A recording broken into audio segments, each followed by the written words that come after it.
Welcome back to the Petty Teachers Podcast. Happy New Year! Yes, Happy New New Year! Year! Happy New Decade! Facts word! New decade. New decade. Ooh, and you know what? Let me get this out of the way right now. If you haven't seen it on Facebook, make sure if you sign anything, you date it, put 2020. Do not put like 1/18/20 because they can add whatever they want at the end of the year, and now you're fucked. So make sure you sign everything for the next year. Everything has to be the month, the date, 2020. It should not be the month, the date, and abbreviate for 20. Because think about it, it's 20. So if you abbreviate 20, you could put 18, 2018. Well, you didn't sign 2019. You didn't sign this appropriate. Like, I don't know necessarily what type of scam you could do with somebody on the date. But either way, hello, don't chance it. People are are fucking people up. But yeah, happy new decade! I'm so excited. This is crazy. We really made it. I know. The past 10 years. It's been crazy. Imagine the next 10 though. The next 10 years. I'll be 33 at the end of this. 34 at the end of this decade. Oh no! Don't say that. I'll be fucking 38. Oh my god! Wait a minute. Yo, I'll be old. Yo, I'll be knocking on 40. Listen, we're not. That's not old. But we're not saying it's not old, but like. Let's be true to our listeners that are probably No, I'm not judging. That's not no, old. It's not old. I'm not saying it in a bad way. I'm just saying like, holy fuck, I will be 38 in 10 years. But life will be good. Life will be different. No, yeah, totally. Listen, I'm ready for 30. I'm excited for 30. Excited for 30? Super excited to hit 30. I cannot wait till I hit 29. I'm like, hey, I made it. Right. One more. I'm not like everybody's like, oh no, not 30. And I'm like, yes, bring it. I'm like ready to 30 brings clarity. I heard. I Something want this. Will be there I at need 30. this. Can't wait. And then 40 brings with it the fuck it. I don't give a fuck no more. I can't wait to hit that fucking age and be like, I'm 40. I don't give a fuck. And the check. Hello. Come on. Hello. Okay. I am excited for this new decade, but it's also just mind blowing thinking that like, yo, I've been on this earth 28 years, another 10 years, I'll be on this earth 38 years. That's like, crazy how time. My sister will be 27 in 10 years, like she's turning 18 this year. I'm like, holy crap. From when you were in diapers. Like, things are wild. Yeah. Yeah. Well, we have kids whose parents are our ages. Remember that? Yeah. We are now like those kids in school. Yeah, exactly. Yeah. Oh Lord. Yeah. I just Parent looked at teacher Mr. conference. I'm looking at teachers and I'm like, we the same age. I looked at Did we go Mr. to Clark high just school then and together? just said, "Wait a minute, I think that's true." Yeah. That'll be the day where I start teaching kids whose parents I went to high school with. That'll be crazy. That'll be crazy. My dad's name is this. Be like, yo, I went to school with your dad. He was an asshole. Ooh. Right? There it is. There it is. We have shout outs. Yeah. Oh, wow. I definitely want to. I mean, mine's is kind of a broad shout out, I guess. It's a shout out just to all the teachers who made it up unto Christmas vacation. Like, yeah, that's a real. That is a step. That's a real step, especially if you're a first year teacher. So I definitely give it up to my first year teachers who have made it into this decade. You know, have made it to the Christmas vacation and also made it back to school. Yeah. Because there are some who were like, you know what, I made it to Christmas break, I'm done. Yeah. That's what I did last year. Mm-hmm. I'm proudly going back to my school tomorrow. Yeah. Shout out to the ones who having to find new homes because of, you know, stressful situations, because that's definitely hard trying to yeah, it is. bounce back from that, especially in the middle of the year. So yeah, shout out to that. I'd like to shout out people who went to go see family over break, but who were uncomfortable, whether that's because of identity or that's because of just family tension in general. Shout out to those who just stuck it out and decided to spend time with family anyway. Facts. All the "you gained weight" comments. Ooh. And the "where's your boyfriend" comment. You married yet? Ooh. Like, my you mom stop cheating on your said husband she yet? wants grandkids. Ooh. I said, excuse me, you asking the wrong person. I love it. Ask me at the end of the decade. Figure out how to have them yourself. You making money yet? I'm not gonna lie. If how I much could, you making? How much you making? I ignore those questions. How much you making? How much dick you sucking? I mean, if we all up in each other's business and whatnot, I'm just saying. I mean, hey. You gotta understand the people my family members sometimes they know what they're doing when they ask those types of questions and they know who they talking to. They know my mouth is reckless. Mm-hmm. My mouth is bad. Like I don't play that. I don't ask me how much money you making this year. Really? You want to go there? I can ask you a few questions. I have one of those Same. ghetto ass families sometimes. Yeah, I come from those like Facebook memes. I love it. I love it. Any other shout outs? No. No, I don't have any.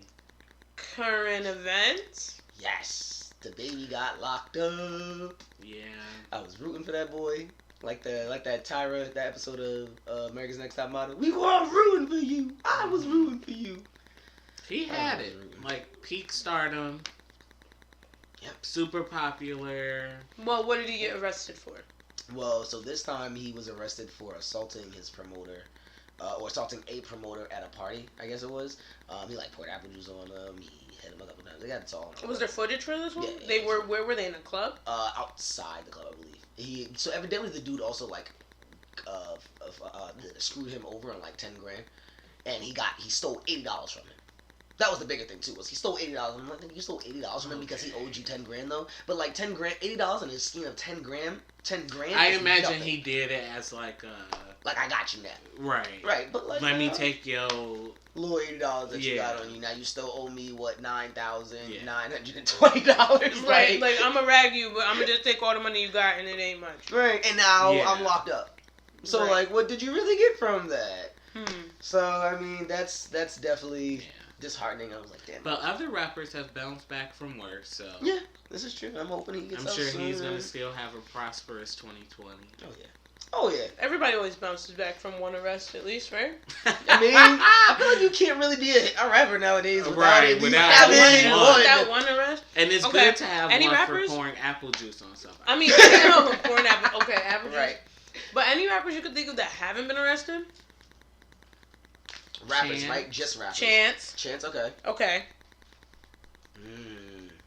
Tyler, the Creator. Tyler, maybe. I don't know. Maybe. I don't know. I have no idea. I'm taking a shot to actually look this up. if you know of any rappers that have not been arrested, please leave it in the comment section. We're gonna let's see if we could Google search it. Mr. T's looking it up right now, but there's none that I can think of, at least. You, Mr. Clark? No. Not for me, Chance was like the... Chance was immediate. Well, yeah, but that's like you know, yeah, of course. I feel like he wouldn't bounce back. Yeah. Oh, if Chance got arrested, I feel like that would. Oof, Lord, no. It looks like he might have got arrested in high school. Who? Chance. Chance. Okay. Yeah. Okay. Well, I mean, hey, at least one, right? But that sounds okay. That could, actually no, that could be a couple different things, but it looks like it was first. Let me see. You guys can keep going. We'll figure this out as the show goes on. You know, we'll get back to you on that one. But yeah, no. Yeah, leave it in the comment section. Let's see if. Please tell us. Do the work for us, maybe. I don't know. Yeah. Right. I have something random. It's not necessarily a current event, but it's just something random that I saw on Twitter. And I always find it interesting how quick people are to critique the generation.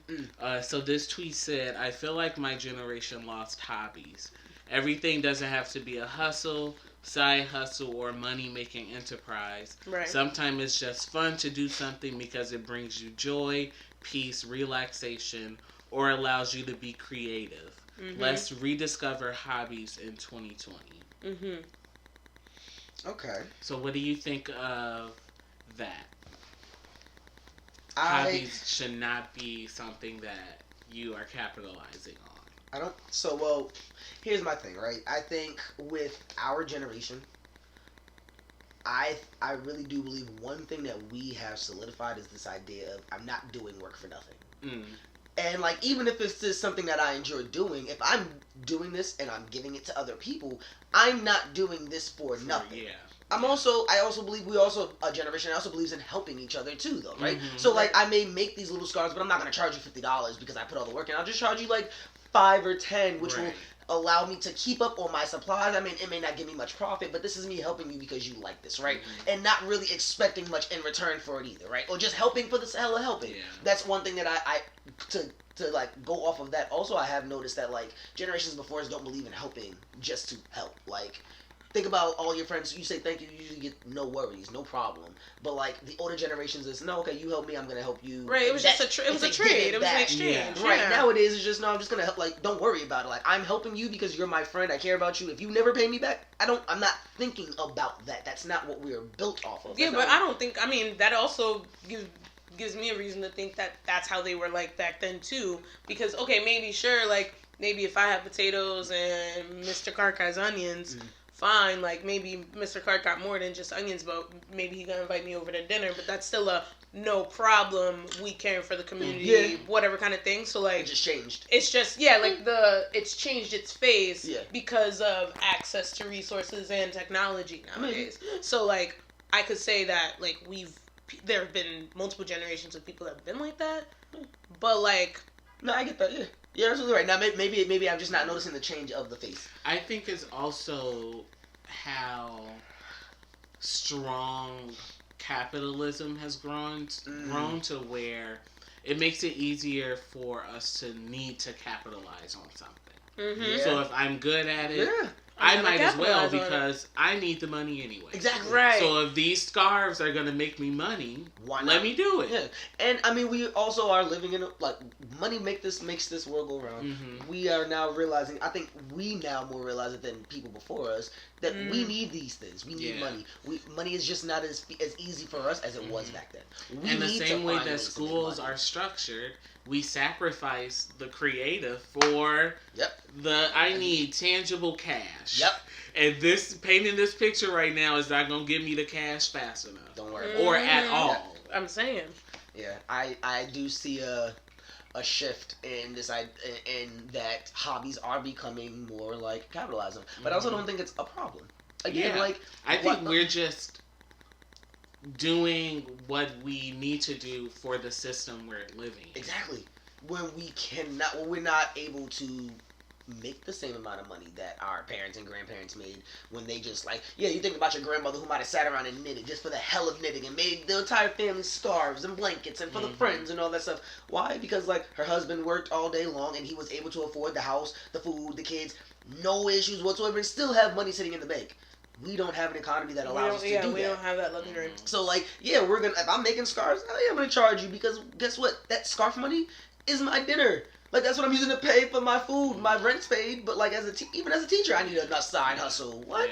Yeah. But also look at our influences. I think we're being blamed for a lot of things, but I'm like, you taught us these things. Aside from Kylie, there's no other person under 40 who's made $1 billion. Yeah. So I'm like, if I'm only being told I need to make all of this money and aspire to be Bill Gates, who's fucking 70 years old, what if? Yeah. Why am I being held to this standard of stop making everything about capitalism, stop feeding the system when it's the system. When that's the goal and that's all that's being shown. Exactly. I get that. Yeah, we're also raised to be hustlers. Especially as African Americans. So I was listening to Malcolm X's By Any Means Necessary book. We're reading that for the 6th grade this year.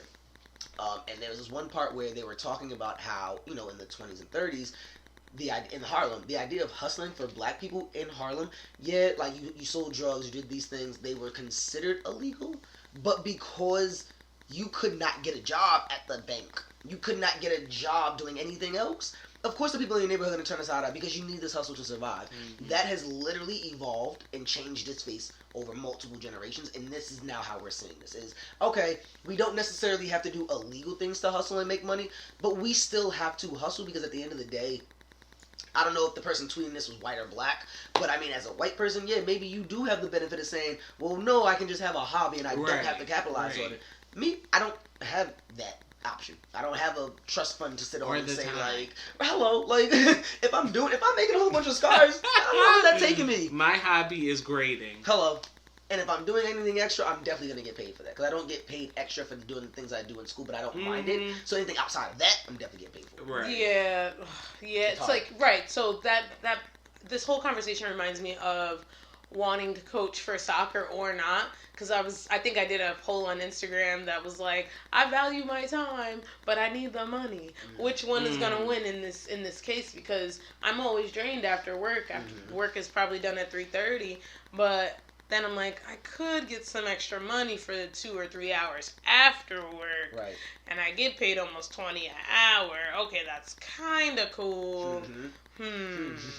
Right? So it's just quality of life comes into question a lot too. Like if you're just used to seeing everybody just hustling around you, that's all you're gonna do, right? Like I grew up in a house where my mom, she had 2 or 3 jobs, you know, to make sure that we were, you know, pretty okay, and that was just okay. So now I'm like, 2 jobs isn't a foreign concept to me, and you don't know how many friends that I know, Mr. T, that have another job on top of their full time. Hell yeah. I used to do it. I remember when I worked at I used to be a paraprofessional at Bigelow in Newton, and I did that, and then after school I also did ABA therapy on the side, and like that shit was hard as fuck trying to get to all that shit. I was also a bus monitor on top of that, so I had 3 jobs at one point, literally trying to like make enough money to meet ends meet, and still barely making it. So like, this shit's real. This shit is real. So I definitely do. I get that comment, but I don't agree. No. I don't agree at all. I think she's wrong. I mean, she's not wrong, but yeah, I don't agree with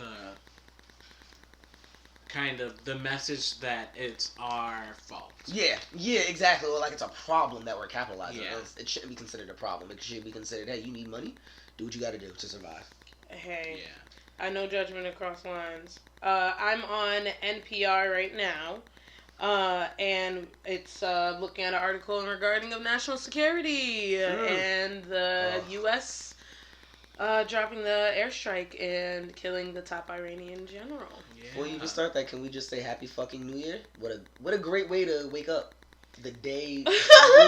Yeah, the memes. Can we talk about the memes, y'all? Right, like, the memes, like literally. Okay, World War III. Me just waking up. Right. How many of those memes did you see? Oh my god! Like I was one of those memes. I just woke up and it's on my phone, and I'm like, really? So I feel like that has gotten a lot of mixed reviews, especially now that there are people in the military who are making these videos like, yes, you can joke about it, but I'm actually the person that's here making sure we're safe and all of those things. So I was wondering just sort of what we thought about that, because I feel like a part of it was hysteria, like, okay, what's happening? Few people, I feel like overall people had a general idea that not all of us are about to be randomly drafted into the damn thing. No, but it's fun to keep the joke going. Exactly. But then I felt like there were actual people who didn't know. Like they don't know that what drafting no idea what's going on, what's a draft. Exactly. Right. And I feel like it was interesting judgment being passed on how people were dealing with the situation. Right. But I'm happy that shit didn't just go under the rug and that there was literally there's a world conversation right now going on about the airstrike. Yeah, that happened on Thursday. So like my brain was just sorry.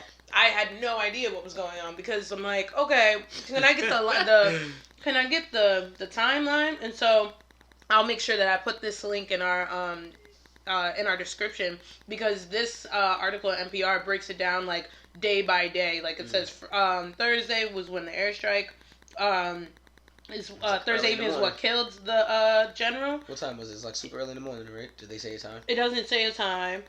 And then it goes into like blow for blow at what happened on Friday, the attack near Kirkuk. Sunday, Sunday, December 29th, Trump orders some airstrikes. It just goes on blow for blow. And so I think a lot of people don't really know what happened. And then, I think American culture, our first thing is to make some memes about what we're stressed about. Oh my god. People got very stressed. I mean, so... Come on. But it's also like, it's something to stress about because Trump's a fucking idiot. He's a fucking idiot. I mean, this is, yes. And we're always mad at especially young people for not being politically involved, but I'm like, though these are jokes, I'm like, this is still like political commentary they are that involved. People are making. They're very... I think an impression that I've gotten from a lot of people who I know who choose not to be as politically involved is, at this point, what is the point? I've seen my voice not be heard. I've seen what happens when I try to speak up. I see what happens when we try to get together. And nothing ever positive comes of it. So you know what? Fuck it. I'm going to make sure that I'm good, that my kid's good, that all these things are good, that to like purposely take care of myself, right? Be an individual. And I kind of get it, right? I myself has just started to get more involved into like the politics and make sure I'm staying more on top of it. But in terms of, I guess, the military personnel who are like, because I saw a video also on Facebook when the dude was like, you know, we're out here and some of us may not actually make it back home and da-da-da-da-da. And I'm like, listen, at the end of the day, I do feel for anybody who loses their life, right? In any violent way. In any way, period. That is something that no family should have to deal with, of their child going off to somewhere for a job and not making it back. Nobody should have to go through that. Mm-hmm. Now, here's where people will probably hate me. You also made a fine decision and a choice to say, you know what? I am going to join the Army, the Navy, the Marines, the Air Force, the National Guard. You made a conscious decision to say, I know that if this country goes to war, I will be put in harm's way. I know that this country is currently going through a lot of turmoil, so chances of me staying over here and just kind of like making sure things are okay over here are slim to none. Mm-hmm. So can I feel for that's like me saying, oh, woe is me because I have to grade and I have all these parents yelling at me and I got to do all this work for these kids. So why not change professions? Why did I choose my profession if I knew what I was getting myself into? You can't tell me you don't know what you're getting yourself into. Getting into the Army, you either get into it because you are part of you're an Army brat, right? You have your family who's been in the Army for so long, so you know it from that way, or because it interested you, whatever the case may be. Now, yes, there are the select few, and I did know a few people getting out of high school, couldn't afford college, and it was like, listen, like the military is offering me something, but like really. And I told a lot of friends, like, that's not an okay trade. You're signing your life away right now because you feel as though they can get you to school. That's not a fair trade. Well, but some people just don't got the option. They don't. Well, at least they don't think that there are other options. I feel like that was a lot of my friends' issues. They didn't see other options. Why should I have to trade my life away to go to school?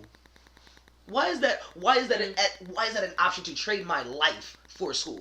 And it is that is what I'm trading, my life, because I'm saying that if I go to the Army, yeah, you're gonna pay for my schooling. But even if I decide to be a doctor, if they decide to say, yo, we need medical personnel over there, okay, now I gotta go and I gotta be a doctor over there. Boom, my camp gets bombed. I'm done. I wasn't fighting, but I'm still there. So like, there's still this idea of like giving your life away because you need education. And I feel like that's literally how this government has enticed black people. Is, oh, you can't afford school. Hey, come to us. We'll pay for your school. You just gotta give your life up. How about that? Still won't accept you either. And that's the bullshit about it. And that's why I kind of look at the videos. I don't think it also has to be for life though either. No, not saying you have to be in the Army for life. No, but they can always call you back.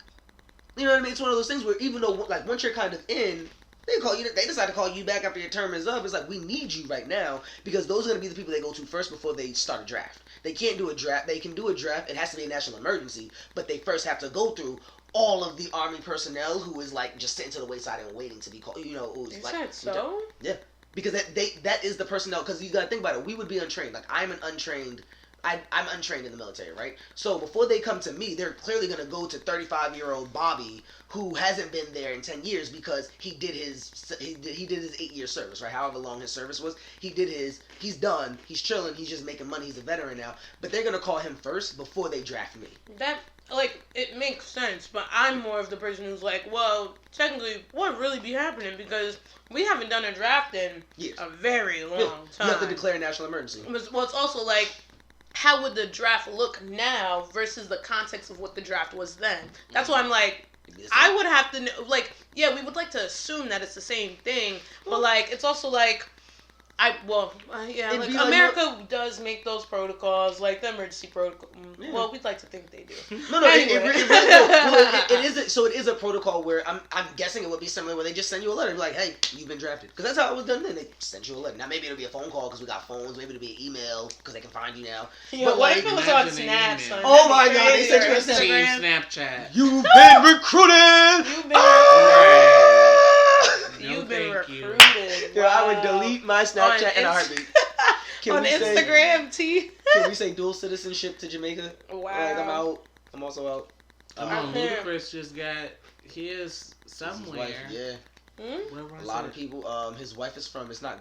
Is it Ghana? I want to say it's somewhere in Ghana. No, it's not Ghana. It starts with a G. Then it does start with a G. I'm just not sure. It does. Guyana? No. No.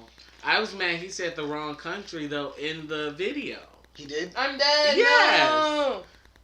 And somebody had to He don't even correct know where his him. wife's He from. don't even know where he going. Wow, that's another current event. Ludacris does not know where his wife is from, y'all. Or where He he don't going know. when he decides to leave this damn country. Or when he's trying to go, Right. where he My going? Mm-mm. Lord. Oh yeah, so you gonna read my bad. We like totally got sidetracked from the post you were gonna read. Oh no, it's the article just has a lot of like tweets that Trump had posted. Saying that the general has killed or badly wounded thousands of Americans over an extended period of time and was plotting to kill many more, but got caught. He was directly and indirectly responsible for the death of millions of people, including the large recent number. ... But I'm like, come on, Trump. Like, so are we? Why are we doing this on Twitter, bro? But, like, and why are we comparing deaths? We're saying so he's a general. He's responsible for thousands of deaths. What about the generals in our own army? So let's see. So it says apparently U.S. embassy went under attack. Was that in Baghdad? Was that in? That would make sense. It was in Iraq. In Iraq. Yes. They okay, cool. Sent out like a little emergency urging all Americans to leave. Yeah, now Iran is orchestrating an attack on the U.S. embassy in Iraq. There was a strike on, or at least rockets landed on a base. Yes, there was no fatalities. Mm-hmm. They said. But yeah, I mean, even the idea of like, okay, yeah, this man has killed millions. Again, we have generals who have done the same thing. But I think that's the privilege of being American. Is it's saying like we get to live behind this protection. Yes, we can regulate the amount of people that you kill. You kill too many people. Need to be protected from us. But we gotta protect the Americans. We get that privilege. Yeah. Mm-hmm. I had we get to be protected. Some of us. Right. Not all of us. Not all of us. Trust some me. of The us white get people to who get protected for all week. I had a friend not a friend. Let me rephrase that. This is not a friend at all. Somebody on Facebook who posted safe during like the hysteria of killing a mass murdering general or some shit like that. And I'm looking at it, it's making a light of the fact that people are actually upset over the fact that we did this. And I'm like, you're saying this because you're in the army. Like for you, you're like, well, he's killed millions. But again, when you went protecting across, you're safe because of me. Well, I mean, but when you went to somebody else's house over in the land and you had your AK and you pop, how many bodies do you take down in their homes? So fuck it all, whether or not they were terrorists, whatever the fucking case, that's in their land on their territory. Like American privilege. So with that being said, right, like you can't like say shit. Your humanity is more important than anybody else's. Your protection. Which is why I have very low respect. I have very little respect for the army. Hot take. Hold on. I don't. Maybe people gonna come at me for this, but I'd like to say also with the pitch of, let's say you're talking about the person that goes to and becomes a part of the army because they want to further their education. Mm-hmm. I don't think that person or those people or people who come into the army for other reasons have the mindset of going in to do such thing as going into people's homes and doing such things. I agree. I do, however, believe that they are used as instruments, however, to try to regulate because we are big, heavy first world powers and whatnot. Sometimes I just be thinking, because I think in my family, I think I have military people. I don't know if I have family. Yeah, if I got family, I don't know if we might. But I think about that and I go, well, people go in there for multiple reasons, but I don't.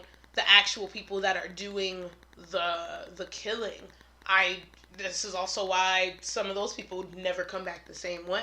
Right. And it's like, I don't. Yeah, I think about that in a multifaceted way, especially as like a person with a social work background. So I'm just like. So let me. I think when I say it, a lot of times it does sound off as though I'm accusing the actual individuals who are doing these acts, right? Yeah, but you're talking about the bigger, the machine the system of the military. Yes. The American military is one. I am not machine. At all like I don't judge a specific person. I can never judge you for joining the army. Now, if you say to me, "Oh, woe was me," I'm gonna look at you and be like, "I'm sorry, you made that decision again." Like I'm not. I do see it for what it really is, but I'm also not going to look at somebody who's in the mirror. You're a horrible person because you joined the military. No, you do what you got to do. I'm doing what I got to do to survive. You're doing what you need to do to survive, and you do think that this is the right thing to do. And I can't and I respect that, right? Mm-hmm. I respect the idea that you do believe that, in order for us as a country to be okay, in order for me to feel okay, I need to protect my country because I live here. I can respect that. Mm-hmm. What I can't respect though is you drinking the Kool-Aid at the same time. You know what I mean? Because I can work. That's like working in a charter school, but still not believing in the charter school systems. I know a lot of people who are part of the army and are like, yeah, no, I'm doing this to do this, but like this is some bullshit right now. Like this is some bullshit, and maybe I'm trying to fix it from the inside out, whatever. Oh no! Right? We know that. We know that sense of thinking, but like it's a real thing though. Yeah. Mm-hmm. It's a very real thing. Like, are you joining the army because you want to do better? Are you joining the army because you want to change the system from the inside out as one person and not realizing that you just can't do that?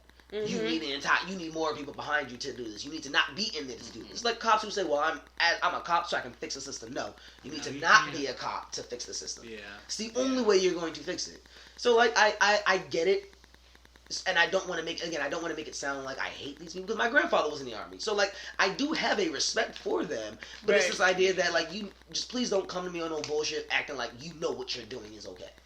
Right. Be real with me. Right. You be real with me, I'll be real with you. It'll be cool. I agree. Yeah. Word. Any other current events? Are we done on current events? I mean, on this topic of the war, I kind of definitely want to go into like this whole thing with Trump and his impeachment.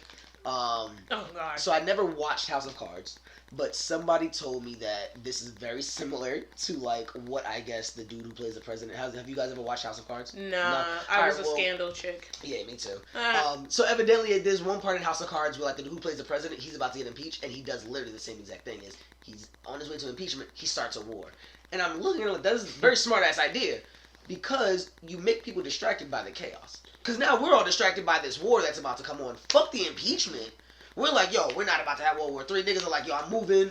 Please, hey, Iran, Massachusetts is not part of the United States, sincerely, Canada. Like, people are really focused now on this war. Literally, impeachment is no longer on my timeline. I have yet to see anything about this impeachment. I think that's also because people just started to take it for what it was. I feel like with his entire presidency, we have fantasized this moment where he gets taken down and things just become right. Right. Mm-hmm. But I'm like, that's not how the shit works. No, it's and not. We should have learned that the moment he won. That moment let us know that is not how shit works. And I feel like when people just started to take it for what it was, he was impeached, but we knew deep down he's not leaving this presidency. No.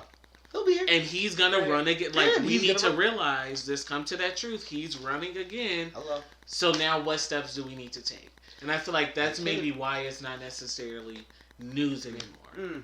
The hysteria around it. I can see that. I can definitely. I know the Senate is definitely not impeaching him. Like, that's not happening. The Senate is not impeaching him. The only way this man is going down is if they actually can convict him of these crimes, and they can't do that until he's impeached. So well, he is impeached. He just has not been acquitted. Right. Well, right. Right. We still have to go through. Well, he hasn't been impeached. No, he has the impeachment trial, and trial has started. He has to lose that trial to be impeached. Because being impeached means you are no longer president, right? If he loses the trial, that means he is removed from office. Right. He's still impeached. He's impeached now. I thought the definition of impeachment was to be removed from office. No. Okay. The impeachment is being judged by... House determines impeachment. The House, Senate determines being acquitted. So he is impeached currently. He is the fourth president, or is he the third president? He's the third. I think he's a fourth. Is he the fourth president? Clinton. It's either Johnson or Jackson. It's one of the two. Jackson. And then him. So 3. Because Nixon, not Nixon. Those 3, Jackson, Clinton, and him. Yeah, so he's Yeah, third. he's third. Nixon was close. Nixon was close. He didn't. ran. Yeah, He was like, I'm out. He's like, I'm resigning. So, before y'all catch me, right. deuces. Yeah. But So, we also. So yeah, but he has not been acquitted. All right, well, I mean, so whatever. Yeah. I mean, that's what life is. We'll see what he happens. probably loves the fact that he was impeached. Hell yeah. Like He's laughing. Like right I made history. I mean, the history book. Yeah. Every day he's like, I'm going to continue to make history by doing all these things, and let me just continue to fuck shit up as I go along. Okay, so I have a random thing again. Another random thing that I saw on Twitter. And I've seen this a lot. The conversation about pretty privilege. Oh, Lord, yeah. And I don't know how I feel about this. No, it's so real. this guy says... It's real. It is. It's real. Privilege is cute until you're on a date and a guy keeps telling you he's really surprised and shocked by you and your personality in real life. When what he really means to say is that he thought you were vapid, narcissistic, and incapable of holding an intelligent conversation. Yeah. Oh, so you're talking. Oh, in that way of saying like, oh. Yeah, pretty girls are pretty people are thought of as dumb. Yeah, no, but but I don't know. I don't think that's where you trying to. I disagree. I didn't like that. You didn't like that post. That there's a conversation about pretty privilege being a thing, only because I feel like it's kind of like a woe me situation. It's not being brought up to challenge beauty standards. I'm like, the fact that we've now put a name to I have privilege because I'm pretty and you're ugly. Like, I feel like that's where I don't. I feel like it confirms that there are ugly people. But I'm like, that shouldn't be even a thing. What we're making. Right. Okay, yeah. Right, I that's see. Yes. We shouldn't even be making that dynamic in the first place. I see. Yeah. Yeah. Okay. And then on top, now that you're saying that, I'm also thinking like, well, there's a privilege to it, but then if it's framing it in that way, what is then the privilege of the fact that you get to go on a whole bunch of dates and people think you're dumb, right? Like that, right? What are you actually saying? Now, in other situations, yes, we do know that beautiful blonde-eyed, blue-eyed, blonde-haired girl is going to get the job at Abercrombie and Fitch before my caramel dreaded ass. I step foot in there and they're like, sorry, bro, now you're good. Like, or the mixed child. Hell yes. Oh, yeah. The mixed babies whose pictures float around on Facebook with everyone. I want one. I want a mixed baby too. Like, how about you just have a baby? Like, yeah.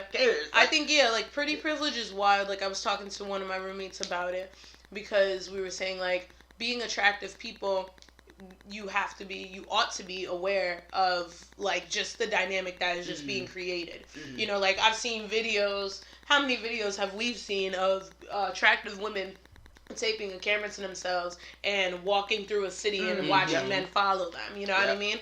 And so that makes it just, when I think of pretty privilege, I immediately think of that white girl's walking through the neighborhood because she's petite and she's, like, attractive looking, but she's young and blah, blah, blah. Like, yeah, but, like, if you're flipping it, like, if you're flipping the coin, but saying, like, oh, yeah, like, people think I'm dumb just because I'm hot. It's like, okay. Get over it. It's literally that Waka Flocka gift. Yeah, where it's like, okay. Right. You're pretty. Man. All right, you're pretty. I mean, good for you. Right. I don't know. Yeah, I get that. That's a fact. Round of applause. Yeah, that's it. Yeah, nah. Yeah. Oh, man. Speaking of privilege, that segues me into, Lori, I don't know how to pronounce this girl's last name. Lori Loughlin, whatever. Yes, the white girl. What's her name's mom? The whole college scandal shit. Oh, she's on her way to court. Yeah, 40-something. Yes. She's like gonna serve like mad years, right? She can serve up to 45 years. That's the max. Yeah. But the reason I'm bringing her up is this bitch got a fucking prison advisor. She got somebody to coach her through what it's gonna be like to be in prison. She didn't just want to watch Orange is the New Black. Hello. Or Beyond Your Great. Or The Wire. Throw The Wire on real quick. Like, you could have... What do you mean? So she hired somebody to coach her about what it means to be hired a coach to help her figure out what it's going to be like if she goes to jail. Well, when she goes to jail. So she needs somebody to literally sit down and say, okay, honey, so here's what's going to happen. You ain't going to have no privacy. Right. You're going to be sharing in front of your roommate. Right. When you first walk in, they're going to have you bent over, spread, cough, cough, cough, you know. Now, I would have thought what a better idea would be to get a therapist before you go, because bitch, you about to go through a lot of trauma right now. You're about to really be traumatized. But is she? I'm like, if she paying for a prison advisor, I doubt that she's about to be locked up for that long. No. Even if she's not locked up that long, or even where she's gonna be locked up. She about to be like Martha Stewart. See what I'm hoping is, who went to prison, lived her life, came out even more successful. Like Martha Stewart went to prison. This girl is not really about to go through anything that's stressful. This is rich people prison. This is rich people prison. Martha Stewart needs to do a documentary on what it was like for her to be in prison. Because like low-key, my image in my head is like, because my image is her being in a big ass cell cooking. Like she got all her cookware in there. She just chilling. I really need to know, because she definitely went down for something big, so she definitely shouldn't have been in a minimum security prison. I don't think. No, it was a white collar crime. No, it was white collar crime. It was a money crime. So maybe, yeah. So then they probably will both get put into. She probably will get put to minimum security prison where she got a little bit more freedom, but it's still jail nonetheless. And like, you're a white who's never understood what it's like to have. It depends on who she's gonna be in there with. Right? Is she gonna be in there with people who have an issue with her privilege? I hope so. If then she's gonna have an experience. I really hope they send her to the blackest. But she in there with the other women who got 14 days then. Well, that was the smart thing. Take the fucking deal. Take the fucking deal. Why are you gonna sit here and really fight this out? And now you're sitting there really looking at it like, oh, what I really hope for also is that she gets like a black judge or a judge who just ain't with the shit and can really see this for what it is. And like you said, is you banked on your privilege, which is why you came to see me today. And guess what? That's what I would have told her as the prison. So you lost now. Now guess what? I'm giving you 5 years. Yeah. Just because you thought your privilege was gonna save you, I'm just gonna give you 5. I won't give you the whole 45. Where are those? Where are the petty judges? Right? The petty judges podcast. Where are you? Where are you? We need you. The petty judges. I thought that's was ridiculous. Really funny. I had to. I'm glad you brought that up. You didn't say that before. Wow. I know I didn't say that before. You kept that to yourself. That was good. Right? I'm smart. We had to start a whole new thing over here, y'all. We had a bad habit. We get together, we start talking up in here, and we get to like an hour before we even start recording for y'all, and we forget what we're going to talk about. So we start this whole new thing where we come in, put up this damn microphone, and we get into it. And any other hot news for you guys? No, not really. Do we have any main topics for today? Yes. Okay. 2, I think. Okay. So my first one is it's parallel with all the things we've been talking about this afternoon. How are we as educators handling this with our students?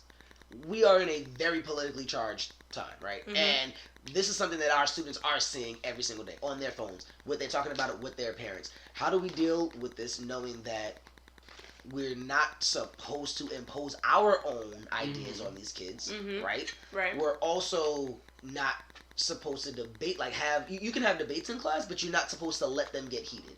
Also, what do you do with the kids who may not agree with the majority in your class? Like, what happens if a debate breaks out and some kid says, well, I support Trump? How do you handle, like, I don't know, I haven't been presented with that yet, but like...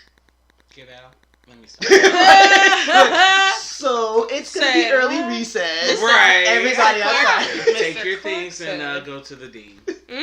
Like it's why do you feel that way? You know? Get out. Or like even a kid who That's just says hard, like, no, I don't think a kid who says I don't think what you guys are saying is okay. I agree with President Trump. I think he is a great president. I think what he's doing is the right thing. Like if they come to you in a mature, respectful way, you can't send them out. You can't say get out and go to the dean's office. Now you're stifling their voice, and that's gonna hurt them more than having this conversation on why Trump is an asshole. Now maybe you can sit them out and have that conversation, but so you're saying it for what's being presented to you on face level. But here's also what's going on behind those doors. Like here's what he did with ICE. Here is what he's been doing with all these other things that make me say he's not a good president. Present them with the facts. Question. So when just thinking about what we know in terms of history, what we've learned, what we've gone to school for, that knowledge, do you think there is a right knowledge?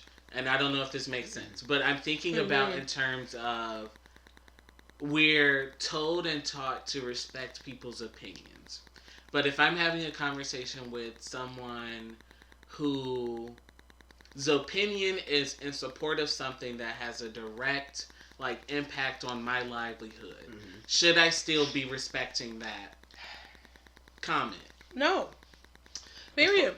So how do you? And I'm petty. Now, so if it's a child, I feel like it's different. So then, how do we bring that? Yes. How do we address that then with a student where it's you don't need to be supporting him? Trust me. So how do you then be there is this right knowledge? Yes, we should have opinions, but if your opinion is directly harming somebody, then it's not right. Yeah. It is wrong, and it needs to change. Yeah. So is that our place? Is that people's place? I feel like that also, this question is heavy because that brings us into that area of, well, if you have a child in your class who is if you have a racist child in your classroom, is it your job to then educate them to no longer be racist? It's low key, yes, because they're in your classroom. It's a low key, because it's a low key. They're causing harm to me and my students. So yes, you're gonna be sitting with me during recess. We're gonna be watching some black ass movies. Yes, because they're in your class. I have this image of, I don't know if you guys watch American Horror Story, but the season of Coven when what's the girl's name? The girl who plays Precious. Was it only her head? Yeah, she cut her head off, and she made her watch all this black shit. And she's sitting there like, the devil is vile, I won't watch this stuff. Because she was brought up in the 1800s, so she had slaves and all that shit. So for her to see this, it was yo, this is horrible. But that's kind of the image I have of with a student saying, okay, we're going to sit down, we're going to watch some movies, we're going to talk about it, we're going to discuss. And no, I'm not going to bully you into not being a racist. I'm going to really have to that's something that you really will have to dig at with that kid and ask them questions so why do you feel that way? Where did this come from? Yeah. How do you know? Well, what about if somebody and really pick it apart and then once you pull it apart, now you got to rebuild all that back up and make this kid realize that hey, what your parents are teaching you in your household is fuckery and you need to tell them it's fuckery too and you're not dealing with the shit anymore. You're off the shit. Going into almost black power, mom and dad. And packs the little backpack with the little stuffed animal. I'm out. Right. Peace. I'm out. So it's a very tricky situation, even with this whole politic thing. Because I'm yeah, it is. I have kids who I know are going home and talking about with their parents. Totally. I have students who are black and have white parents who are dealing with this whole dichotomy of I'm black. This is what's going on to my people. You don't look like me, but you're my parents, so I know you support me. But what the fuck is going on right Do you think it's a fear of? I think there are very few times where I agree with people who critique the idea of political correctness. I normally hate people who are against it because it's why are you so pressed to say something that's going to be offensive? Right. But when I think about did I just lose my train of political correctness and how you said that you totally used to be against people who were against political correctness. Right. And so yes, I bring this up because do you think that there is a fear and that's why schools aren't having these conversations? I'm if we know that something is going down that is negatively going to impact our students, why is this not a class conversation? This makes me think of a few years when he put the Muslim ban on Somalia when Boston has one of the largest Somalian, but we're not going to address that in schools with Somalian students. Why is that not a full school conversation, a moment where we can all show support and we can all learn? Right. I think it's the fear of we're a school, let's not make this a political place. But I'm it's inherently political when you have black children. And you have it has to be political. It's political and it's social. The thing is, people try to make it seem social issues are not political issues, and they really are. It's because in reality, how people look at their politics is also how they look at other things. Yes. How do people not understand that concept? Yeah. And how do people not understand that affects our jobs as educators, that affects our students, how they come into the building, how we come into the building, even how the custodian comes in the building, man. Right. Because you don't know where that custodian's from. Yeah, this is true. Yo, that's just real. I have a hard time. I think I'm one of those people who also has a hard time with political correctness, though. And I feel as though the reason that I have a hard time with it is because there are so many ins and outs to it, it's very easy to slip up. Mm-hmm. And I think my problem actually isn't with the political correctness. It's this idea that if I mess up, you need to, like, crucify me for messing you're up. A terrible person. It's like, wait a second. Like, even with, I'm not gonna lie, even with pronouns and all the nuances of non-binary and, like, cis and non-cis, like, I don't know all the shit at all. And I look very ignorant when I say I don't know it all, but there are times when people are like, what the fuck? And I'm like, listen, I grew up in the 90s when, not to say that this shit wasn't exist. No, like, more or less it did not exist because for me, in my environment, these words had never been brought up. Mm-hmm. Now, I don't necessarily know where, like, the words came from. I don't know if they had just been recently defined in the last 5 or 10 years. Whatever the case may be, don't be mad at me for not knowing. So I think that's why I struggle with it, is because I don't know everything. And for me, I usually do revert back to just, like, old ways, but then bring that up with my bad if I'm, like, if I hurt you, my bad, apologies, please correct me so that I can do better in the future, right? Mm-hmm. Right.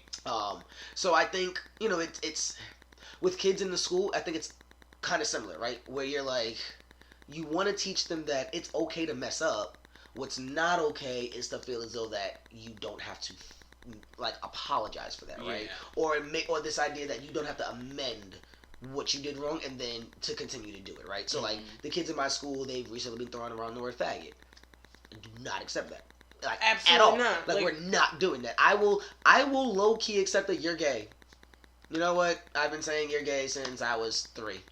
Every once in a while, I still bust out with the, nigga, you gay. No homo. Like, and I'm bisexual. So, like, I think that to me is something that's different, right? Right. That is a cultural thing that I feel like has been so ingrained in our culture. Not to say it can't be changed, but it is not something that I'm going to be able to change in one classroom setting with a few kids, right? Right. That word faggot, though, is something that I know that they are hearing in the household and it's being used in a derogatory way, and that I'm not going to accept in my classroom. Like, you're not going to come in, you fucking faggot? No. You can say fuck. You can't say faggot. What do you mean I can say fuck? I can't say faggot? Yeah. You damn right. I'll accept fuck. You pissed off? Say fuck. I don't care. You're mad? Say what you need to say. But using that word to piss somebody else off is not okay. You're not going to hurt other people in my room. You're not going to make yourself seem bigger and badder because you use the word that, like, oh, my brother used this word and he was outside, you know, and you got to do a fight. I don't care. I don't care. Because that word, when you get to high school, is liable to get you slapped. I'm saying, though. Because these same people that you calling faggots in middle school be the ones bigger than you. And when it's time to fight, bam. Right. It's also like a just be nice. It's like, just like, yeah, like you have to. It's honest. It's just teaching them the social cues. You know, like there's some kids literally hear words and then come to school and try to like practice with them, right? And it's like you want to be mad. You want to first respond in anger because you're like, you can't say that. What, you know how many times I've been like, but I gotta catch myself because I know you just said that. But I know you, like, based on their facial expression, you could tell if a kid knows what it means or not. And, like, you gotta be able to rein yourself back in and be able to tell yourself that this is a teachable moment. Yeah. Because, like, if you don't, this could totally be a whole nother kind of moment. And then you know, now you gotta de-escalate a kid. Right. Oh, you've wasted 20 minutes yelling at them. And they don't even understand. Like, they still don't get why you screaming. Yeah. Right. Yeah. It's tricky.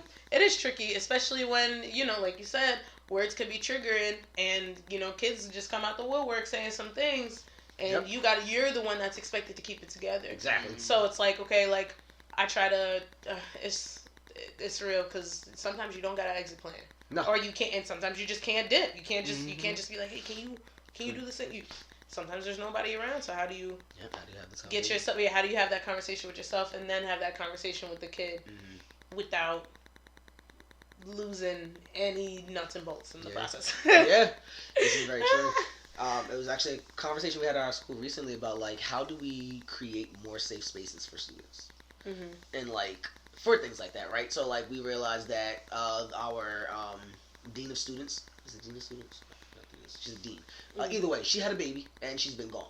However, she is normally the one that the girls run to whenever they have a problem. Like literally 5th through 7th grade girls go to Miss Watson when they are struggling, and that's their go-to. They all know Miss Watson. With her being gone, these girls are like, yo, there's nobody who looks like us in this building who we can really talk to right now. Like nobody we feel safe and trusted with. So like as teachers, we're like, okay, so listen, we now need to create these pockets. We're trying now. We also had a teacher who came to us and said, well, what do we do with students who are struggling with like their sexuality? And I was like, yeah, you're right. Gender and sexuality are a real thing, and that's not something that we ever talk about here. We talk about equity in terms of race. That was the answer to your question. The moment you said that, I was like, have conversations. Yeah. Like, how are we going to have all these PDs about we need to fix this for our kids, we need to do this for our kids? Well, why are we not in a PD with them? Talking to them, right? Like, why is this one? not a conversation with them? Why don't we know what they want, what they need? And then the space, if when they feel safe to talk, then we can have a safe space. This is true. This is also true. And what's safe for me isn't necessarily safe for them. Exactly, yeah. That is true. Come on now. I can only imagine how they would feel if we literally gave them the opportunity to say, we as teachers are going to sit down. We give you the stage. What do you need? Like, what do you need? And now, yes, a lot of kids have an issue. They're gonna be like free ice cream, like right? need and want. Like, no, this is not what this is for. But I think that's because they lack the frequency of those conversations. And it's always that sorry. surface level of let's give you a student government so you can ask for a party. Right, exactly, and then never get it. And but it's like, but in that first level, even that first level of, well, we want ice cream, we want candy, we want more recess, we want this, we want that. All right, so guess what, you guys? This is okay. Like, this is giving you the opportunity for you to say to us, I want more recess. Here's why we cannot extend recess. Because if we extend recess, your classes get shorter, and if your classes get shorter, then we as a school will get shut down because by law we need to have you in class a certain number of minutes and a certain number of days. Break it down. And it can also be thought about though in a way of, yes, they're gonna ask for all of those things, but there's a reason why. So they're asking for ice cream and more recess because they're bored for 7 hours of the day.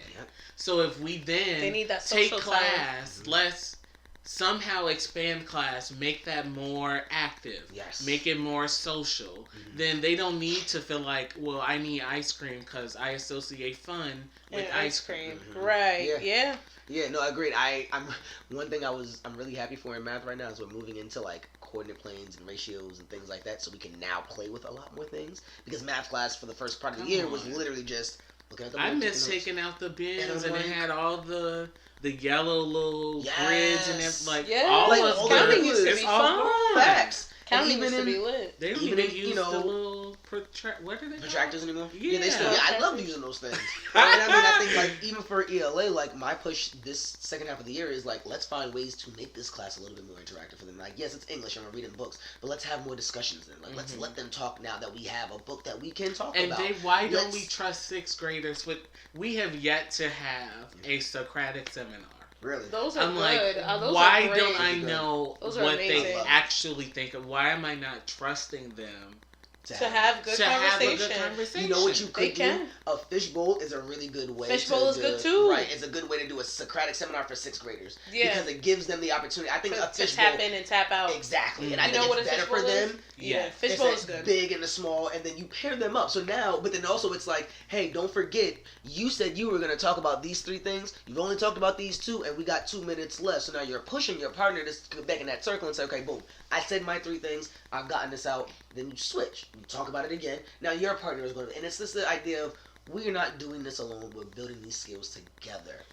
But I agree. We have yet to have like any real like our discussions are mostly sitting in chairs and like everybody just raising their hand in class. Right. I'm gonna ask you a question.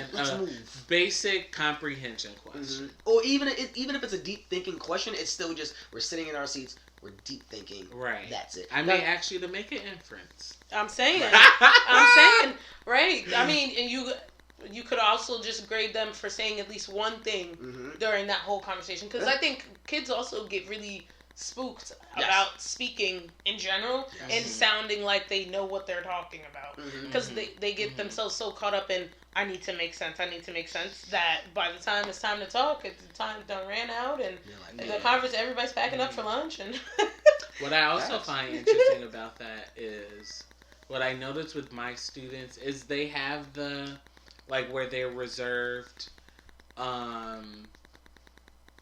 and they then like they recognize that they aren't like the strongest of readers or whatever. But then they will also, on the flip side, the moment they hear another student mess up, it's wow.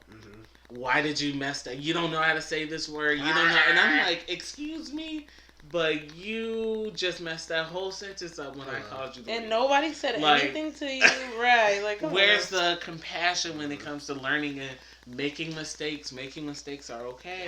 Yes. It's okay to make mistakes. It's All okay. of that is gone.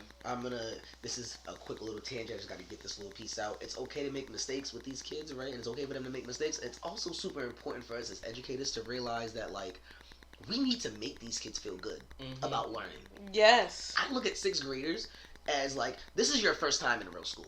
Like, yeah, fifth grade, you were in school. You did homework and all that stuff. But sixth grade is the real shit. Like, you step into sixth grade, and now they're like, everything matters.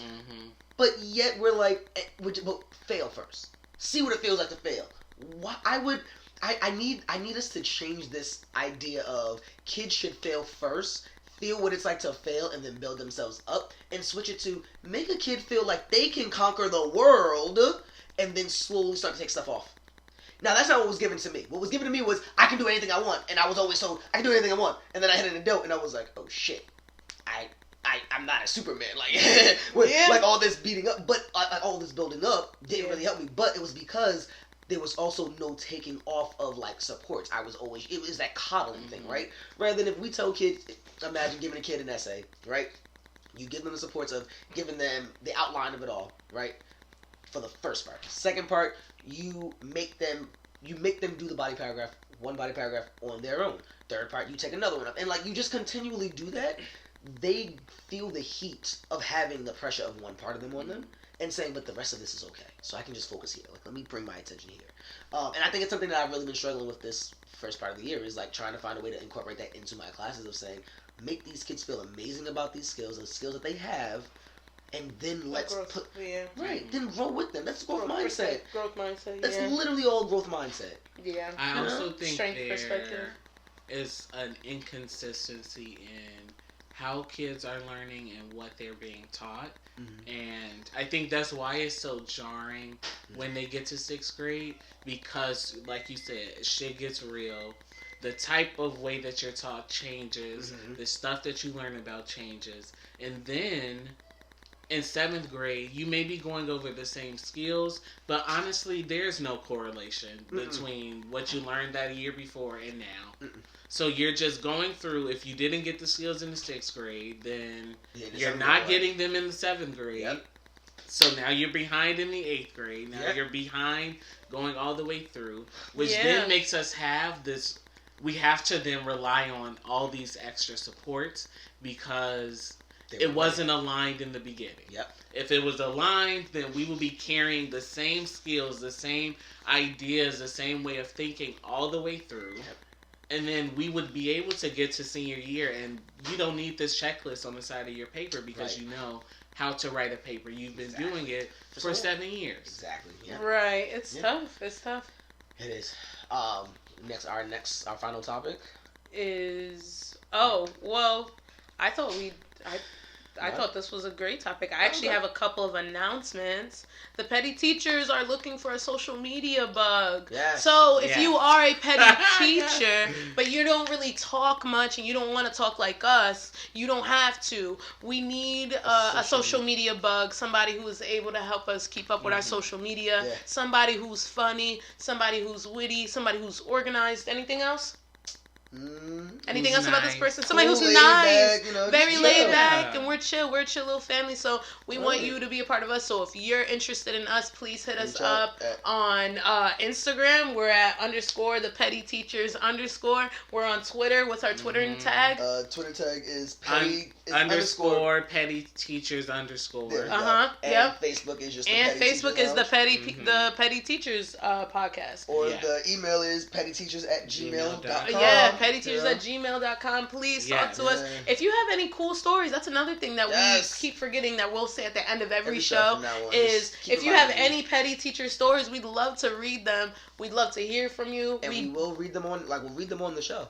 I would love to open up a segment to literally read anonymously. Yes, anonymous. Please don't leave your name. Don't tell us who you are. Don't tell us nothing. Give us a fake name. Give us a fake name. Give us a fake student name, and we can read the stories. So please tell us your good stories. Here's another thing: if you are in the Boston area, you will be able to meet the petty teachers actually at the Teachers Lounge on January 11th. January 11th, and it says next Saturday 3 to 8, something like that. But there are different events within it. There's different events within it, but you'll be able to meet us.